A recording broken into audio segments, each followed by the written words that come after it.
আমি রাজশাহী ২ সদর আসনেকে নিয়ে স্বপ্ন দেখি, যেটা যে এখানে আসলে এর আগেও অনেক প্রার্থী যারা ছিলেন তারা কাজ করেছেন এবং হচ্ছে যে রাজশাহীকে একটা সুন্দর নগরী কিভাবে করা যায় সেটা নিয়ে তারা সর্বাত্মক চেষ্টা করে রাজশাহীর একটা সুনাম তুলে ধরেছেন। কিন্তু আহ, আমাদের এর মধ্যেও অনেক প্রতিকূলতা রয়েছে। রাজশাহীর অনেকাংশেই অনেক ধরনের প্রবলেম, আমাদের যে সমস্যাগুলো উঠে এসেছে বা যেগুলো আছে সেগুলো নিয়ে আমি কাজ করতে চাই। আর মূলত আমি যেটা চাচ্ছি সেটা হচ্ছে যে রাজশাহীবাসীর কাছ থেকে এখন আমার যেটা কাজ, মনোনয়ন বৈধ হওয়ার পরে, যে আমি রাজশাহীর বিভিন্ন জায়গায়, বিভিন্ন অঞ্চলে, বিভিন্ন ওয়ার্ডে সাধারণ মানুষের সাথে কথাবার্তা বলছি। তাদের কাছ থেকে আমি জানতে চাচ্ছি যে অ্যাকচুয়ালি আমাদের ইশতেহার কী হওয়া উচিত, কী ধরনের ইশতেহার বা কী ধরনের কার্যক্রম হওয়া উচিত, যেগুলো হচ্ছে যে যেটা নিয়ে কাজ করলে রাজশাহীবাসী সুফল ভোগ করবে।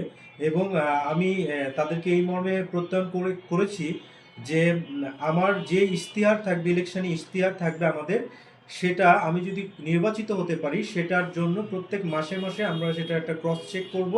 একটা চেকলিস্ট থাকবে যে কিভাবে আমরা আরও এটাকে ডেভেলপ করতে পারি।